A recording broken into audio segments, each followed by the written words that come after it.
Buen día, estimados estudiantes. En esta ocasión abordaremos las principales patologías del aparato reproductor femenino. Aquí incluiremos las de útero, ovarios y trompas uterinas. Como objetivo principal, tenemos comentar los patrones morfopatológicos, tanto neoplásicos y no neoplásicos, de estos principales procesos patológicos. En útero, los contenidos estarán relacionados con los desórdenes no neoplásicos como endometritis, endometriosis, adenomiosis y pólipo, además de las hiperplasias endometriales y las neoplasias benignas y malignas. En el caso de los ovarios y las salpinges, abordaremos algunas de las patologías relacionadas con procesos inflamatorios, procesos quísticos y neoplásicos. Haremos un breve recuento anatómico e histológico de los órganos que forman parte del aparato reproductor femenino, principalmente los órganos internos. El aparato reproductor femenino se encuentra dividido en genitales externos e internos. Los genitales internos están compuestos por ambos ovarios, ambas salpinges o trompas uterinas y el útero. Por su parte, el ovario, también conocido como gónada sexual femenina, se encuentra compuesto anatómica e histológicamente por una corteza y una médula. Este se encarga principalmente de dos funciones. La primera es la producción de los gametos y la segunda es la síntesis de hormonas esteroideas. Aquí entran en juego los estrógenos y la progesterona. ¿Qué van a hacer los estrógenos? Los estrógenos van a promover el crecimiento y la maduración de los órganos sexuales. Además, nos van a ayudar a desarrollar las características sexuales durante la pubertad y el desarrollo de la glándula mamaria. Los progestágenos nos van a ayudar a preparar el útero para el embarazo y las mamas para la lactancia. En estas imágenes podemos ver el aspecto macroscópico del útero y el ovario. El útero generalmente pesa 70 gramos y mide 8 por 5 por 3 centímetros en una mujer que no está embarazada. Si está embarazada, pues va a aumentar radicalmente de tamaño y de peso. Aquí podemos apreciar al mismo tiempo su división anatómica. Podemos ver el cuerpo uterino y el cérvix. Ya sabemos que el cuerpo uterino tiene entre ambas trompas uterinas el fondo, lo que corresponde al resto del cuerpo, y la parte más estrecha, que es la que se une con el cérvix, que sería el istmo. En un corte del útero podemos identificar las capas del mismo. Entonces, la capa más interna, que se encuentra formando parte de lo que nosotros conocemos como canal endometrial, es el endometrio. Esta está compuesta principalmente por tejido epitelial y estromal.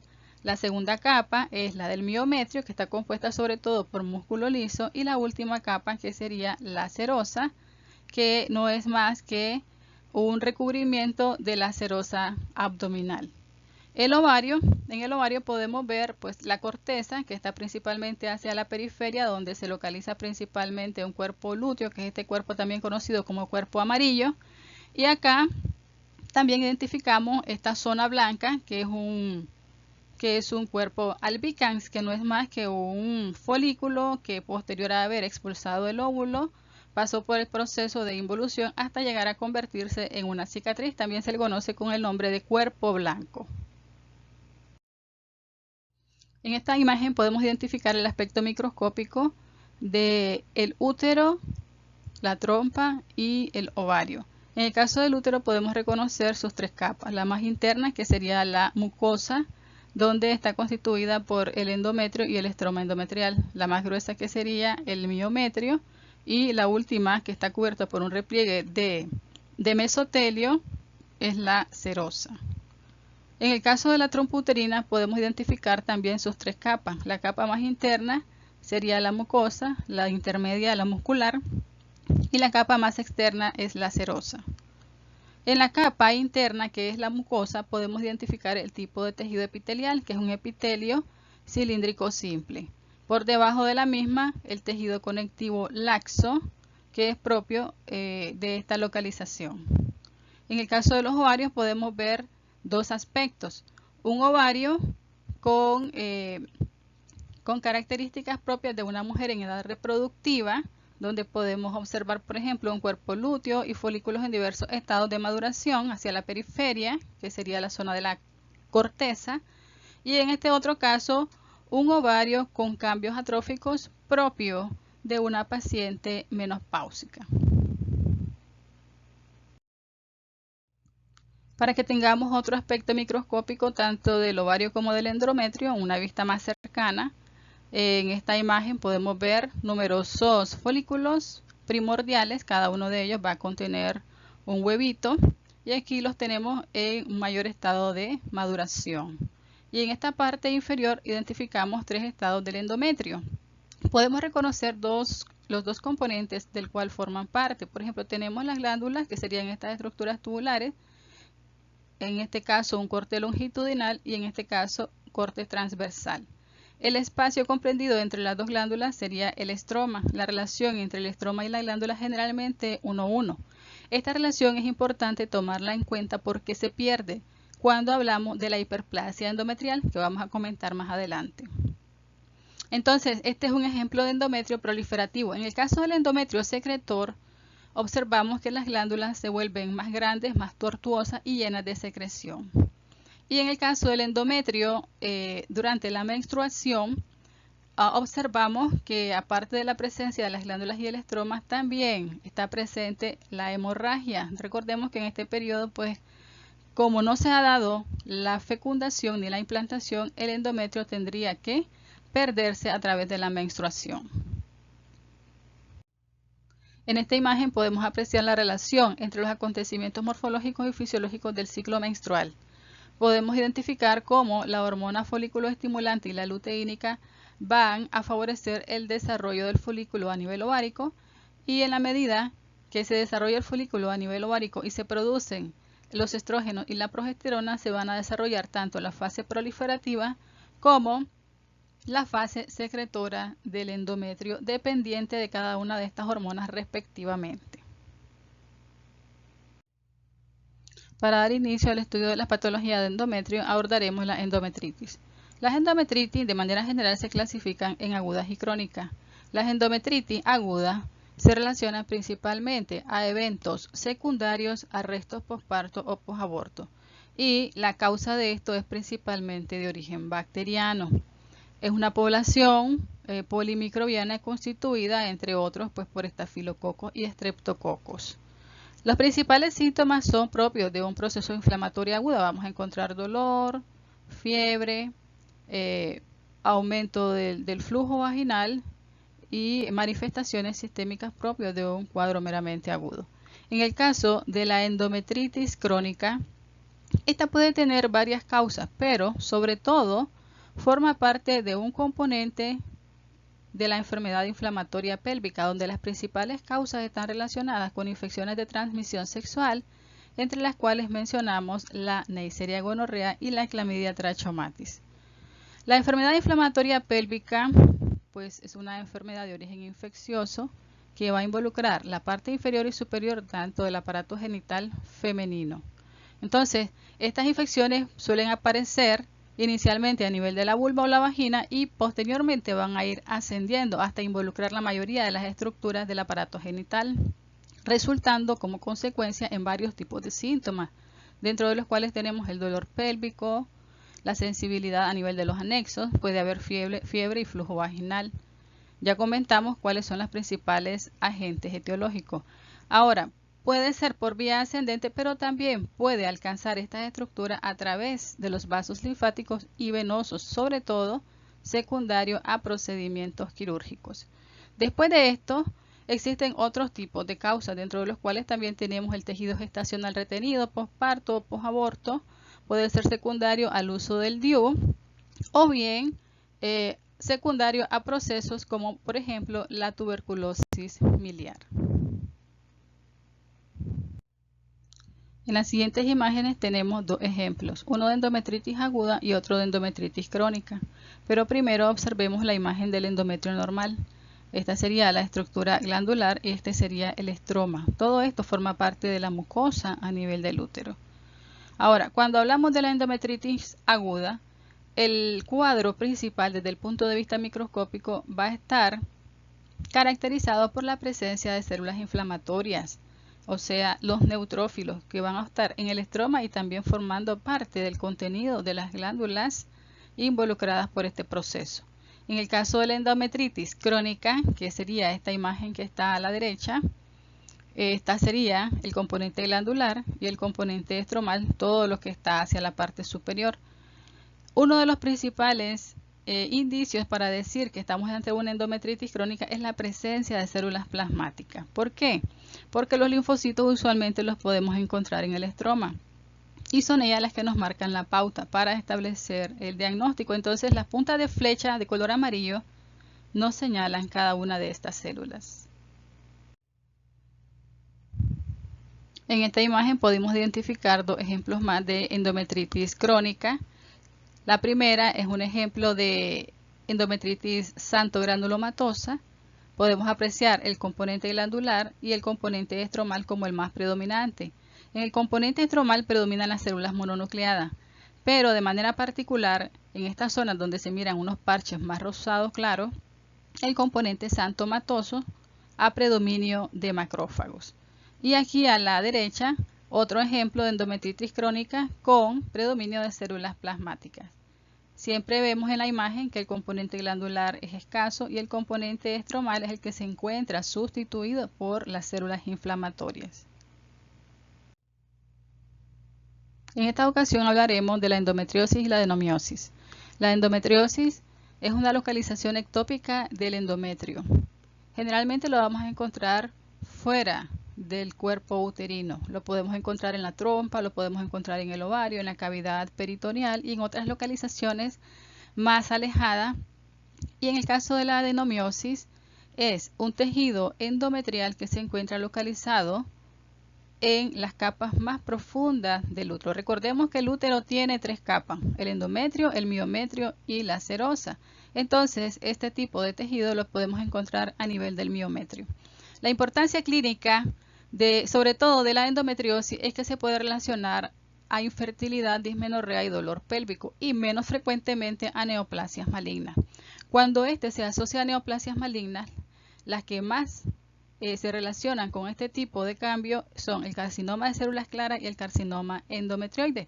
Estos son dos neoplasias malignas de origen epitelial que también se pueden presentar como parte del espectro de neoplasias malignas que originan del útero y de los ovarios principalmente.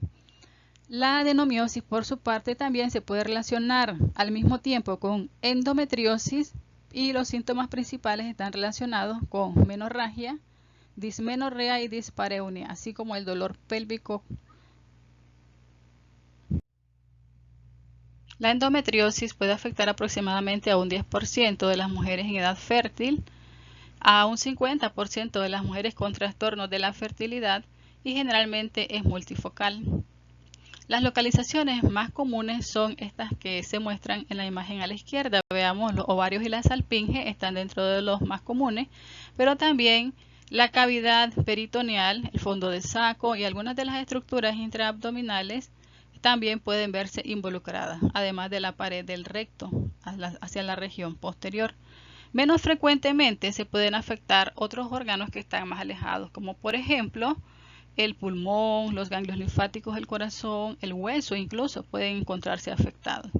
La sintomatología de estos pacientes tiene mucha relación con los cambios cíclicos del ciclo menstrual. La patogenia de la endometriosis no está muy clara, pero se han planteado y propuesto dos orígenes y cuatro teorías. Con respecto al primer origen, se dice de que las células que forman parte de la endometriosis provienen del endometrio. Y en este caso lo refuerzan la teoría de la regurgitación y la teoría de las metástasis benignas. La segunda propuesta nos dice que las células que forman parte del tejido endometriósico provienen fuera del útero, pero que tienen capacidad de diferenciarse hacia tejido endometrial. De estas cuatro, la más aceptada hasta el momento es la teoría de la regurgitación, donde sabemos que el flujo menstrual en sentido retrógrado avanza a través de la trompa uterina y posiblemente llega a la cavidad abdominal y a los órganos relacionados donde puede favorecer sus implantes. Pero también nosotros sabemos de que como la endometriosis no solamente afecta a los órganos intraperitoneales, a la salpinge y los ovarios, sino que también puede producir focos a nivel de hueso y pulmones, y también se han descrito casos a nivel del sexo masculino. De ahí la importancia de analizar las otras teorías. Otra cosa que se ha observado en el tejido endometriósico, a diferencia del endometrio normal, es la presencia de factores proinflamatorios, angiogénicos y actividad aromatasa.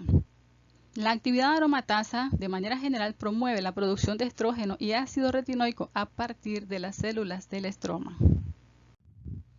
En estas imágenes podemos identificar el aspecto macroscópico de la endometriosis.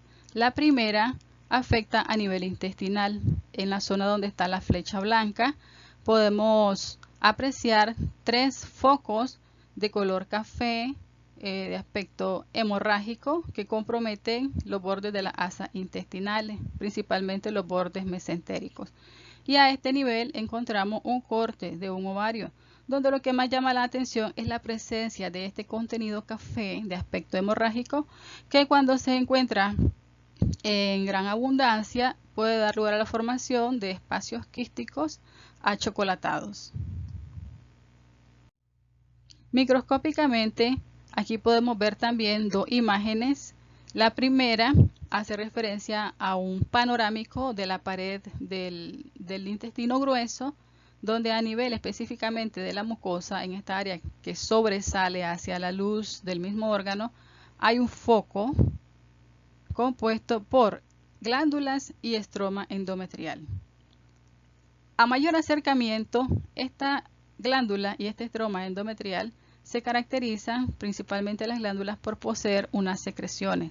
Además de las glándulas y el estroma endometrial, también está descrito que podemos observar la presencia de sangrado, o sea, pueden haber datos de hemorragia reciente o bien datos de hemorragia antigua caracterizados por la presencia de macrófagos cargados con hemosiderina.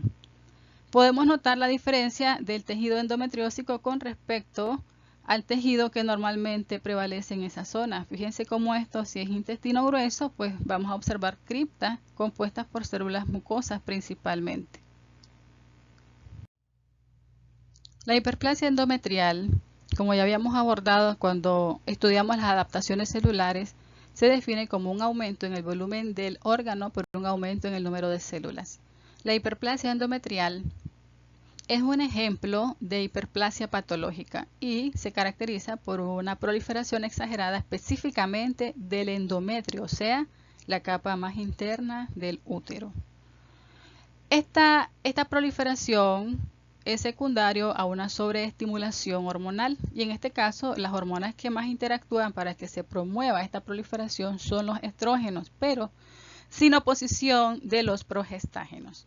Las principales causas relacionadas y factores de riesgo que nos pueden contribuir al aumento de estos estrógenos endógenos tenemos la obesidad, la menopausia, la administración de algunos tipos de medicamentos que estimulan la conversión de los estrógenos, la presencia de algunos tumores funcionantes, como por ejemplo el tumor de células de la granulosa a nivel del ovario, algunos síndromes ováricos como el síndrome del ovario poliquístico y una función cortical ovárica excesiva asociada principalmente a hiperplasia cortical del estroma.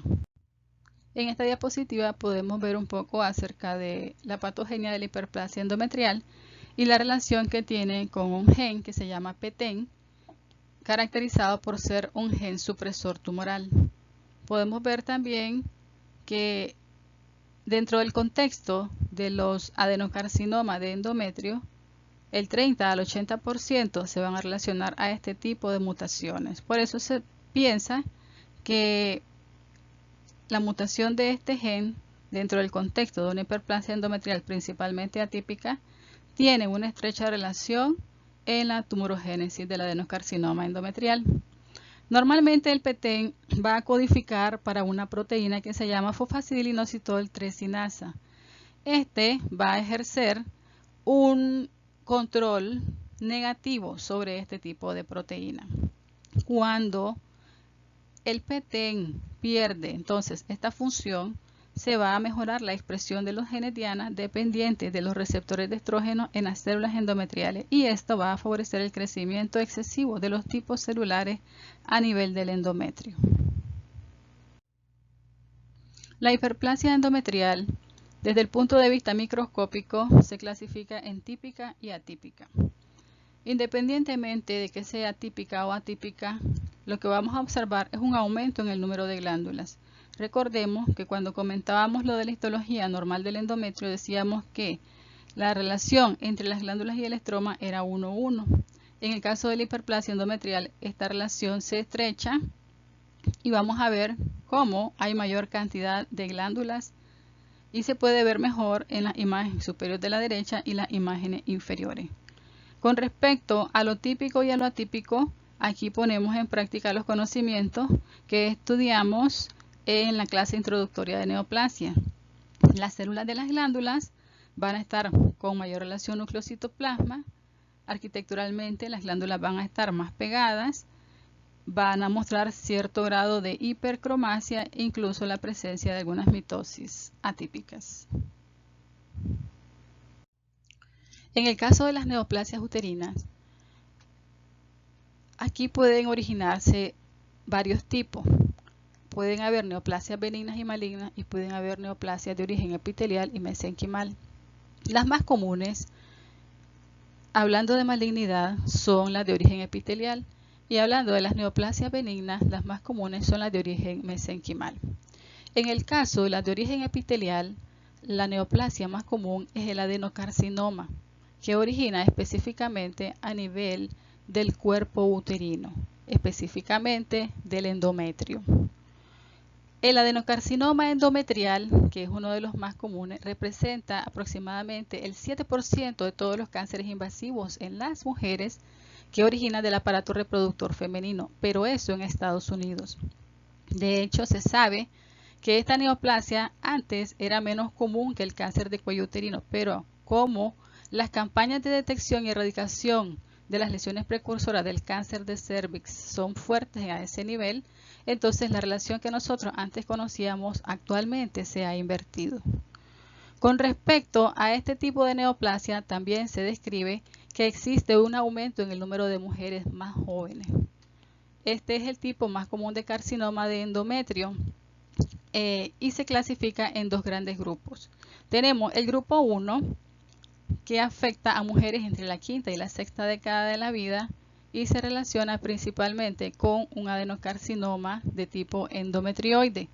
Puede asociarse a los mismos factores de riesgo que permiten el desarrollo de una hiperplasia endometrial. De hecho, sabemos que existe un alto porcentaje de hiperplasias endometriales atípicas que pueden evolucionar hacia adenocarcinoma endometrioide tipo 1. También existe una estrecha relación con las mutaciones, principalmente a nivel del gen petén, pero también se han observado mutaciones en otros tipos de genes, como podemos observar aquí en el recuadro.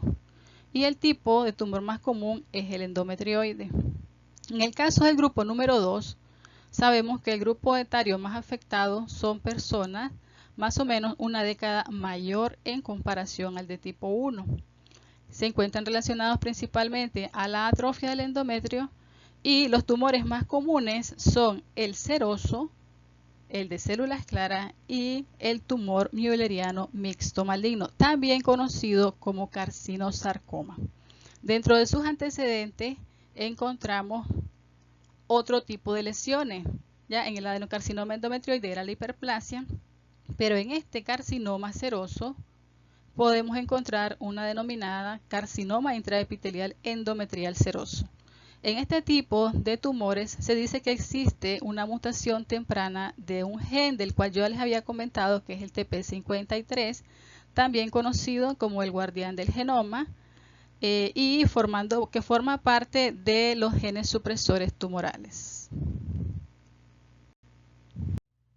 En la siguiente imagen podemos apreciar el desarrollo del carcinoma endometrial tipo 1 y tipo 2. En el caso del tipo 1, sabemos que existe el antecedente de una hiperplasia endometrial asociada en un buen porcentaje a la mutación del PTEN y cómo la adición de nuevas mutaciones puede ir favoreciendo la transformación neoplásica y la progresión del tumor hacia un tipo invasor. En el caso del desarrollo del carcinoma endometrial tipo 2, vemos cómo a partir de una neoplasia intraepitelial serosa progresa hacia un componente invasor y también vemos la relación que tiene principalmente con el gen TP53. En esta diapositiva podemos identificar el aspecto macroscópico y microscópico del adenocarcinoma endometrioide. Desde el punto de vista macroscópico, el tumor puede presentar varias formas. Puede ir desde una masa polipoide o bien afectar difusamente el órgano. En esta ocasión vemos un útero que se encuentra compuesto por una masa tumoral que ocupa la mayor parte de su cavidad. Y microscópicamente él puede ir desde bien diferenciado, moderadamente diferenciado hasta poco diferenciado. La diseminación generalmente ocurre a través del miometrio, seguida por extensión directa a las estructuras de los órganos adyacentes. También se puede producir una diseminación a través de los ganglios linfáticos regionales hasta alcanzar órganos a distancia como por ejemplo el pulmón, el hígado, los huesos y cualquier otro órgano.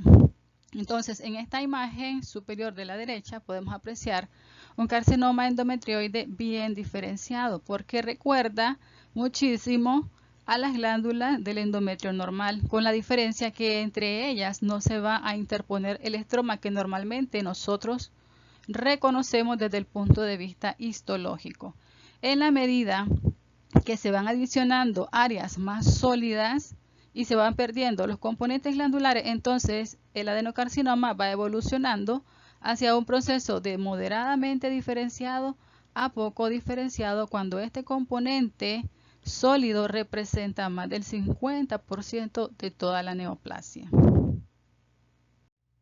Hablando del carcinoma seroso, que es uno de los ejemplos que pertenece al segundo grupo, aquí podemos ver microscópicamente cómo a partir de una lesión precursora que está señalada por esta flecha de un carcinoma intraepitelial endometrial, y aquí abajo podemos ver el componente invasor conformado principalmente por un patrón papilar. Recordemos que las papilas son proyecciones digitiformes que surgen de una superficie y que se caracterizan por tener un tallo fibrovascular.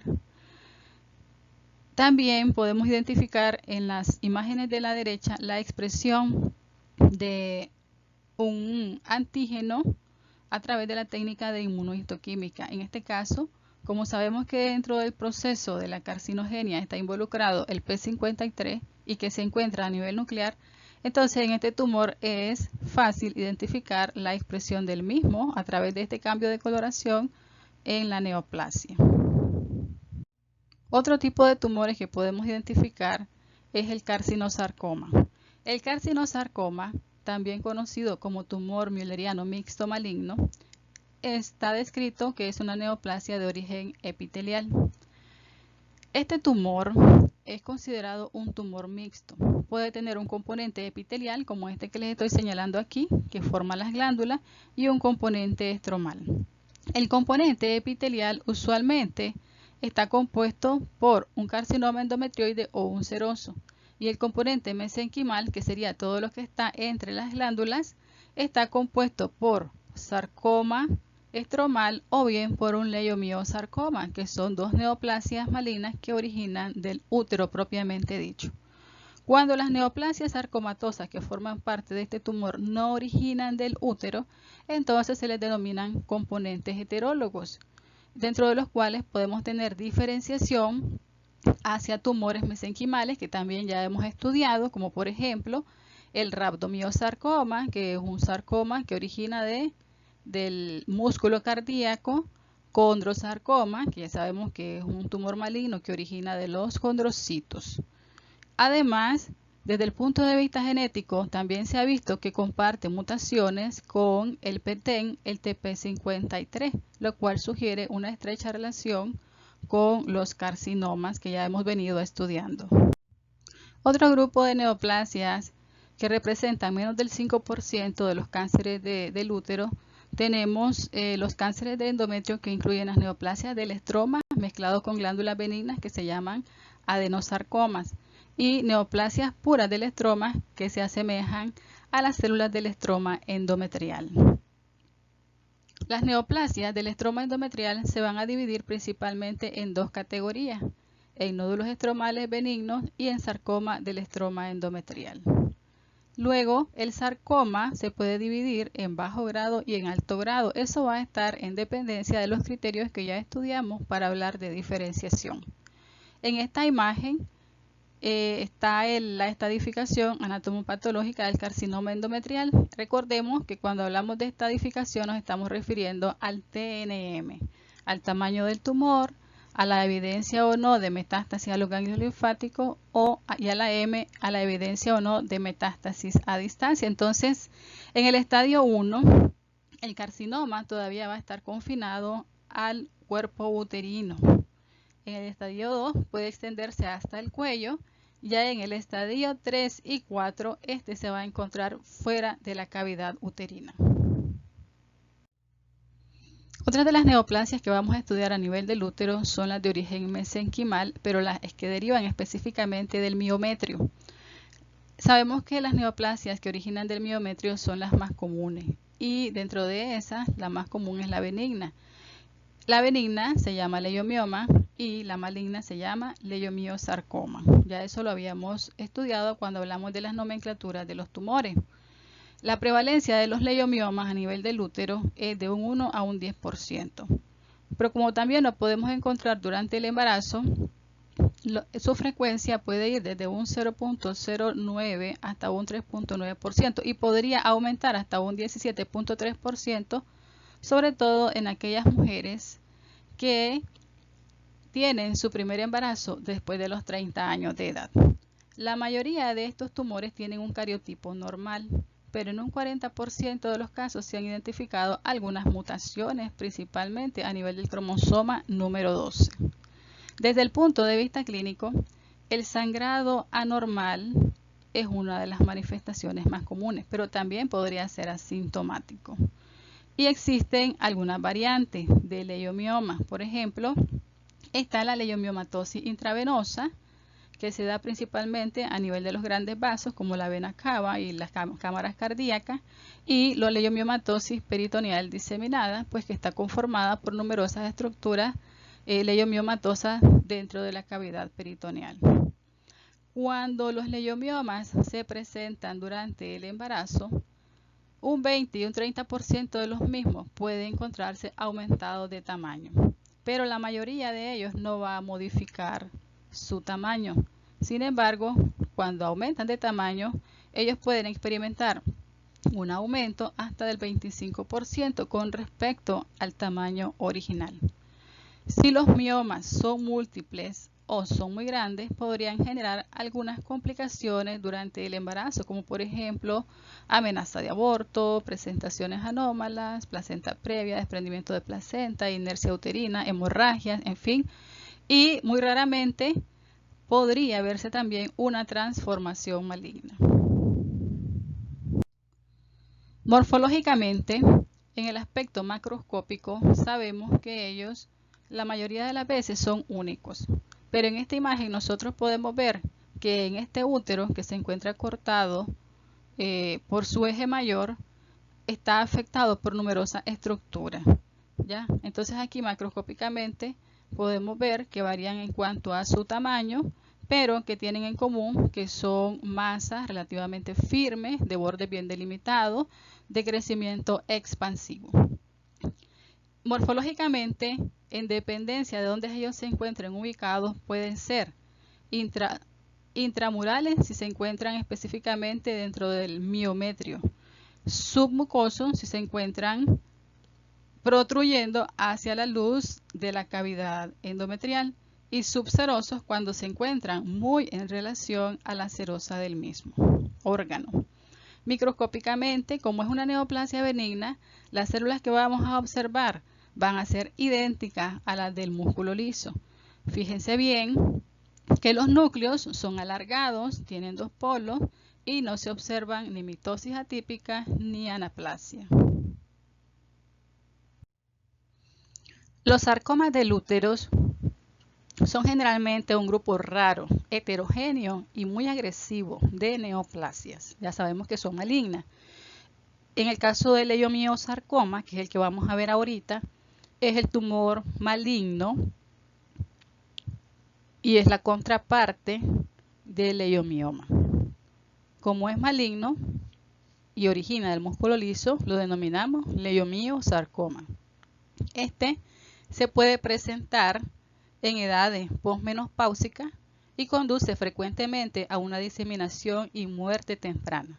Dentro de los síntomas habituales es común encontrar sangrado vaginal y rápido aumento de tamaño uterino.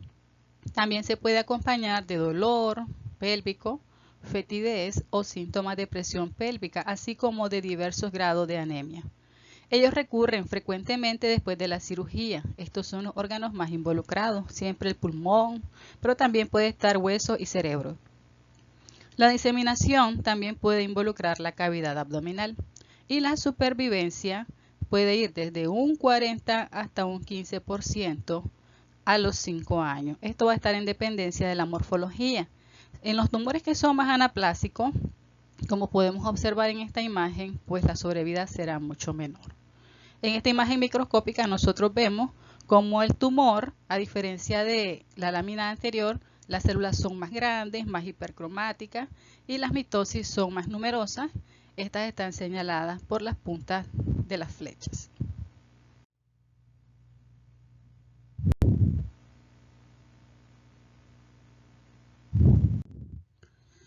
Dentro del contexto de las patologías de las trompas uterinas y los ovarios, en el caso de la trompa uterina podemos ver que también puede verse afectada por procesos infecciosos y estados inflamatorios asociados, cuadros de endometriosis, embarazo ectópico, tumores y quistes. En esta ocasión vamos a estudiar la salpingitis supurativa. La salpingitis supurativa es un tipo de inflamación aguda de la trompa uterina. Sabemos que se presenta principalmente como una complicación aguda de la enfermedad inflamatoria pélvica y también puede incluir peritonitis y bacteremia, que a su vez puede provocar otras manifestaciones más graves como endocarditis, meningitis, artritis, entre otras, y las secuelas crónicas de este tipo de enfermedad van a incluir muy probablemente la infertilidad, la obstrucción torácica, los embarazos ectópicos secundarios, el dolor pélvico y la obstrucción intestinal, porque se producen numerosas adherencias dentro de este contexto entre el intestino y los órganos pélvicos.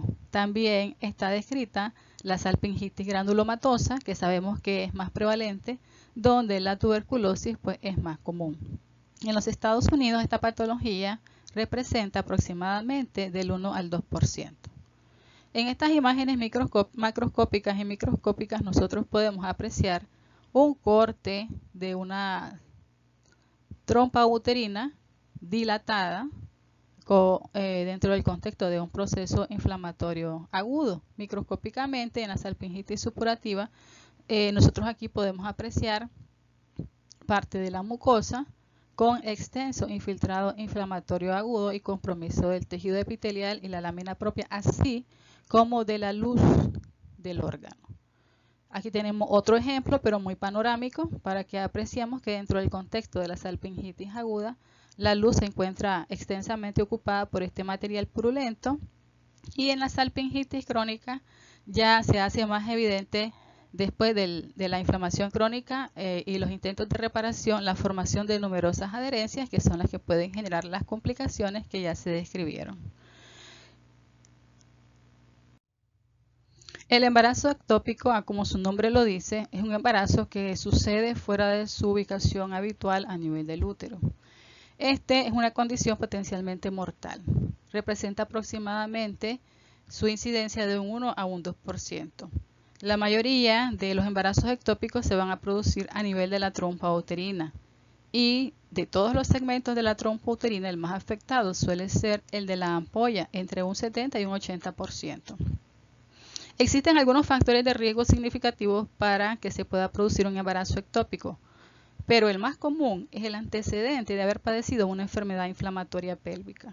Sin embargo, se pueden describir también otros factores, como por ejemplo, antecedentes de una cirugía tubárica previa, adhesiones, endometriosis, la apendicitis y otros tipos de cirugía, asimismo el uso de DIU. El embarazo ectópico puede ser asintomático, pero cuando produce síntomas, dentro de los más comunes tenemos el dolor abdominal, hasta en un 99% de los casos, y amenorrea, además de la metrorragia. Macroscópicamente nosotros vamos a observar una salpinge aumentada en cuanto a su diámetro, como podemos ver en esta imagen, y cuando la cortamos y abrimos su cavidad, lo que más llama la atención es la presencia de un coágulo de sangre.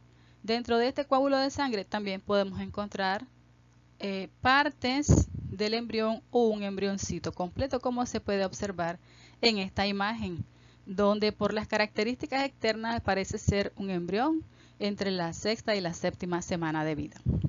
Desde el punto de vista microscópico, nosotros podemos ver dos cosas: parte de los elementos de la trompa uterina, que en este caso sería la mucosa, y a la derecha el componente del embarazo ectópico, que está conformado por vellosidades placentarias, que son todas estas que están acá, además de la presencia de la hemorragia. Con respecto a los quistes paratubáricos, también conocidos como quistes paraanexiales, cuando se presentan en conjunto con una localización muy cercana a la del ovario, ellas son lesiones relativamente comunes a nivel de la trompa uterina y del ovario y representan aproximadamente un 10% de todas las masas anexiales. Ellos se van a caracterizar por ser generalmente lesiones pequeñas, de menos de 1 hasta 2 centímetros, incluso hasta ser más grandes, como de 8 centímetros. La mayoría de ellos van a ser translúcidos, conteniendo un líquido claro de aspecto ceroso, ¿ya? Y en el caso de las variedades más grandes se pueden observar cerca de la fibria, ¿verdad? Y a ese nivel también se les puede conocer con el nombre de hidatidosis de Morgani. De manera general, se supone y está descrito que surgen de los restos de los conductos müllerianos. Macroscópicamente podemos ver en esta imagen una salpinge, un ovario y muy cerca de la fibria la presencia de un quiste. Vean ustedes cómo está relativamente pequeño, es translúcido, y cuando le hacemos el análisis microscópico, esta sería la pared del quiste, aquí sería la trompa uterina, lo que ha quedado de ella, y a este nivel la cavidad con el fluido seroso. A mayor acercamiento, identificamos dentro del quiste una pared con un revestimiento epitelial entre cúbico bajo, ¿verdad? Incluso hasta plano, simple, y una pared de tejido fibroso. A nivel ovárico también nosotros podemos identificar lesiones quísticas, tumorales, funcionales o benignas y trastornos neoplásicos. Igualmente podríamos encontrar procesos inflamatorios. El proceso inflamatorio, uno de los más comunes a nivel del ovario, es la oforitis, y tiene más o menos la misma temática que la de la inflamación de la trompa uterina. Dentro de las causas más comunes están los antecedentes de haber padecido infecciones de transmisión sexual. Sus causas más comunes son las Neisseria gonorrea, las clamidia, y se presentan dentro del contexto de una enfermedad pélvica crónica. Como lo más común, existen también otras causas como la granulomatosa asociado a TB y a otros tipos de micobacterias. ¿Qué cosa es un quiste? Hablando de las lesiones quísticas. Las lesiones, un quiste no es más que una cavidad, un saco que contiene un fluido y que se caracteriza por tener una pared y un revestimiento epitelial cuando nosotros lo examinamos desde el punto de vista microscópico. Los quistes en el ovario son relativamente comunes y el 20% de las mujeres desarrollarán al menos una masa anexial en su vida. Se descubren incidentalmente. Podría ser, por ejemplo, cuando se le está haciendo el examen físico a una paciente por otra causa, que haya sido su motivo de consulta, o bien a través de un estudio de imagen. Pueden causar complicaciones. Esa es la importancia clínica de los quistes, porque si ellos crecen, pueden o se rompen o bien pueden producir hemorragia interna o se pueden torsionar y evolucionar, por ejemplo, a un infarto. ¿Ya? Se pueden considerar dentro de este contexto emergencias ginecológicas. En cuanto a la etiología es muy variada. Pueden haber quistes fisiológicos, pero también pueden encontrarse degeneraciones quísticas dentro del contexto de las neoplasias malignas y también dentro de las neoplasias benignas. Aquí en esta imagen podemos ver un quiste gigante. En este cuadro nosotros podemos ver algunas referencias con respecto a las diversas formas en cómo estos se pueden presentar. Podemos apreciar que pueden afectar y aparecer en todos los grupos etarios, desde los lactantes y los fetos hasta la edad adulta. Entonces, en el caso de los lactantes y los fetos, se dice que son tumores quísticos relativamente comunes y pueden representar más del 30% de estos tipos de lesiones. En la edad reproductiva, más o menos entre los 24 y los 40 años de edad, pueden representar hasta un 7.8% en el caso de las mujeres asintomáticas. No así en las mujeres posmenopáusicas, donde se pueden ver hasta un 2.5 y un 4%, sobre todo de aquellas pacientes que acuden a los hospitales por esta causa. Y cuando se han hecho estudios radiológicos por otras razones y se ha examinado el ovario, se ha visto de que podrían estar presentes hasta en un 40, casi 50% de los estudios de imagen. Vamos a hablar de algunos tipos de quistes. En el caso de los quistes funcionales, podemos mencionar algunos, dentro de los cuales están los quistes foliculares, el quiste del cuerpo lúteo, los folículos quísticos, el cuerpo lúteo quístico. Los quistes foliculares generalmente surgen cuando los folículos no se rompen durante la ovulación y pueden aparecer lisos de pared delgada y con una sola cavidad. A estos se le llaman uniloculares. En cuanto a la fisiopatología, se dice que en la fase folicular, los quistes foliculares pueden formarse debido a una falta de liberación fisiológica del óvulo debido a la estimulación excesiva de la hormona estimulante del folículo o bien a la ausencia del aumento habitual de la LH. Esto se da a la mitad del ciclo menstrual, justo antes de la ovulación, provocando como consecuencia un aumento en la síntesis de estradiol y disminución de la frecuencia de la menstruación. Macroscópicamente son cavidades mayores de 3 centímetros de una pared relativamente delgada, una superficie tanto externa como interna lisas, y microscópicamente tienen pues un revestimiento de tipo folicular, recordando a un folículo en sus diferentes estados de maduración, sobre todo a un folículo secundario. Vamos a encontrar las células de la granulosa en la parte más interna y las células de la teca en la parte más externa. Otro ejemplo de quistes funcionales están los quistes del cuerpo lúteo. Estos quistes del cuerpo lúteo pueden estar presentes durante la etapa reproductiva y también durante el embarazo. Ellos generalmente se pueden resolver en el primer trimestre del embarazo cuando están presentes en estas circunstancias. Y se caracterizan porque microscópicamente están compuestos por células con un aspecto luteinizado que corresponde en verdad a todas estas que están acá, recordando perfectamente a un cuerpo lúteo que se genera posterior a la ovulación. Lo único que en la parte más interna van a tener una cavidad quística. Los quistes del cuerpo lúteo, ellos pueden llenarse de sangre y pueden convertirse en quistes hemorrágicos. La mayoría de las veces son asintomáticos y sus tamaños son mayores de 3 centímetros. Hablando de otro quiste, que por cierto ya hemos mencionado, tenemos los quistes endometriósicos. Recordemos que los quistes endometriósicos dijimos que era tejido endometrial ectópico. Entonces, cuando este se presenta a nivel del ovario, prácticamente puede también formar un quiste. El otro nombre con el cual se le conoce puede ser endometrioma. Ellos ya sabemos cuáles son las teorías que se han planteado al respecto de sus orígenes y microscópicamente cómo están constituidos. Entonces aquí podemos ver algunos aspectos microscópicos y macroscópicos del mismo. Aquí en la imagen macroscópica vemos la superficie interna, un contenido hemorrágico café de aspecto achocolatado, y microscópicamente hay dos presentaciones. Una, que sería esta, donde se observa muy marcada la presencia de hemorragia y poco estroma y glándulas de tipo endometrial, y la otra donde prevalece un poco más la formación de las glándulas asociada a la presencia del estroma y la hemorragia. La hemorragia en el caso de los quistes endometriósicos puede ser reciente y puede ser antigua. Cuando es antigua, esta se relaciona con la presencia de macrófagos cargados con hemosiderina.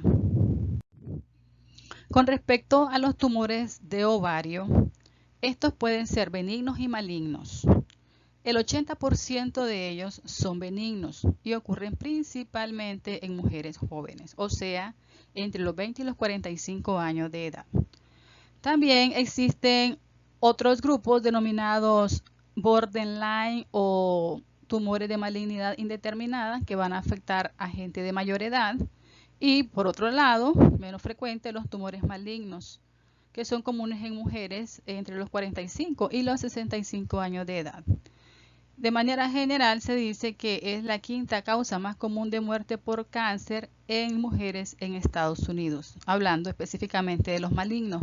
En esta imagen nosotros podemos ver que la frecuencia de los quistes como causa de morbilidad es muy baja y representa aproximadamente un 3% con respecto a la mayoría de los cánceres de la mujer. Y como causa de muerte, según esta imagen proporcionada por la Organización Mundial de la Salud en el 2016, aproximadamente un 5%. En este recuadro podemos ver la clasificación de las neoplasias del ovario. Ellas se clasifican en primaria y secundaria. Dentro de las primarias hay tres grupos principales. Tenemos aquellas que originan del epitelio de superficie del ovario, que es la capa epitelial que recubre la parte más externa del mismo, aquellos que derivan del estroma y de los cordones sexuales y los que originan de las células germinales. El cuarto grupo lo constituyen los tumores metastásicos, o sea, son tumores que originan en otros órganos pero que pueden llegar de forma secundaria, ya dijimos, ¿verdad?, por las diversas vías que ya conocemos y ya hemos estudiado hacia este órgano. En este recuadro podemos ver la frecuencia de los tumores más comunes del ovario. Entonces, dentro de todos los grupos que ya mencionamos, los del grupo epitelial son los más comunes y dentro de este grupo hay algunos que se denominan como serosos, mucinosos, endometrioides e indiferenciados.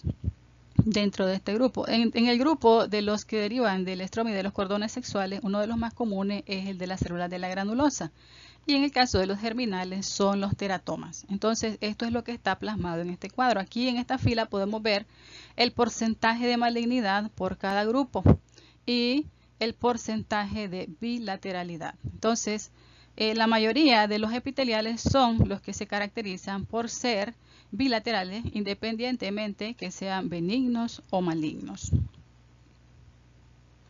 Los tumores benignos usualmente son asintomáticos, aunque ya sabemos que algunos tumores específicos van a tener características distintivas y pueden ser hormonalmente activos, aunque sabemos que la mayoría de ellos son no funcionantes y pueden producir pocos síntomas hasta que alcanzan un gran tamaño. Por eso es que en el caso de los tumores de ovario, como la mayoría de ellos no son funcionantes y cuando logramos detectarlos ya tienen un gran tamaño, por eso se dice, y esto explica el por qué cuando diagnosticamos un tumor maligno de ovario, pues la paciente tiene un pésimo pronóstico. La mayoría de los tumores epiteliales del ovario está descrito que originan del epitelio mülleriano. Y según la diferenciación de su tipo epitelial, ellos van a ser serosos, mucinosos o endometrioides. Esto ya se los había comentado en la diapositiva anterior. De todo esto, los más comunes son los serosos, hasta en un 40%. Estas proliferaciones epiteliales, al mismo tiempo, se van a clasificar en benignas, en malignas y en borderline, que es como un punto intermedio entre las dos primeras. Para comprender mejor la morfología, en cuanto a la patogenia, se ha dividido en dos grupos. Los grupos del tipo 1, que se dice que progresan a partir de tumores benignos a borderline y que pueden originar carcinomas de bajo grado, dentro de los cuales podemos ver estos que están acá, que serían los serosos, los endometrioides y los mucinosos. Y el grupo número 2, donde se plantea que originan a partir de quistes de inclusión del epitelio de la trompa de falopio, a través de precursores intraepiteliales que con frecuencia no se van a identificar. La mayoría de las neoplasias que nosotros vamos a distinguir microscópicamente son malignas en este caso. En esta imagen podemos ver el aspecto macroscópico de las neoplasias epiteliales de tipo seroso, que en el caso de las benignas pueden estar compuestas pues por masas, que algunas de ellas pueden ser quísticas o parcialmente sólidas, pero bien blandas. Sus contenidos generalmente son fluidos y claros, y sus superficies internas son lisas, aunque podrían tener áreas un poco más firmes. En el caso de las limítrofes y en las malignas, vemos cómo existe una masa tumoral muy evidente, que se relaciona con el aspecto microscópico. Aquí tienen ellas una configuración más arborescente, incluso en esta otra que se caracteriza por ser una neoplasia de superficie. Microscópicamente, también aquí podemos observar varios ejemplos, desde una neoplasia benigna, donde podemos apreciar, por ejemplo, la poca proliferación del componente epitelial, hasta neoplasias malignas, donde vemos que la imagen microscópica en forma de papila se corresponde con el aspecto macroscópico que presentaban en la diapositiva anterior y las características de malignidad. O sea, en general, aunque no son imágenes muy cercanas, resalta en cuanto a la coloración una basofilia significativa y un patrón arquitectural más complejo en comparación a las que son propiamente benignas. Dentro del grupo de los tumores germinales están los teratomas. Los teratomas son tumores de células germinales que constituyen aproximadamente de un 15 a un 20% de todos los tumores ováricos e incluyen múltiples subtipos. La mayoría son benignos y son quísticos. También podemos tener teratomas malignos, pero son menos frecuentes. Ellos de manera general se van a dividir en tres grupos. Entonces están los maduros o benignos, los inmaduros o malignos y los teratomas monodérmicos o altamente especializados, porque están constituidos por tejidos específicos, como por ejemplo por tejido tiroideo. Los análisis genéticos que se realizan en estos tipos de tumores indican que la mayoría de los teratomas tienen un origen en un óvulo después que ha sucedido la primera división meiótica, mientras que el resto de los teratomas surge antes que se dé esa primera división. Desde el punto de vista macroscópico, lo característico de los teratomas de ovarios, como la mayoría son benignos, entonces están compuestos por una variable cantidad de diversos tipos de elementos, dentro de los cuales podemos encontrar pelo, dientes y otras estructuras que nos recuerdan a tejidos mesenquimales de los órganos. Pueden tener también degeneraciones quísticas. Aquí se puede ver que todo este material está contenido en una cavidad. Y microscópicamente podemos encontrar elementos que forman parte de las diversas capas germinales, pero en condiciones maduras. Por ejemplo, aquí tenemos una piel. Aquí podemos identificar el estrato epidérmico, o sea, la epidermis con todas sus capas, algo de queratina, hacia abajo algunos anexos cutáneos, la dermis, y más abajo otro tipo de tejido, por ejemplo, tejido mesenquimal. Los teratomas inmaduros, por su parte, a nivel del ovario, se van a considerar malignos en dependencia de la cantidad de tejido inmaduro que ellos posean. El tejido inmaduro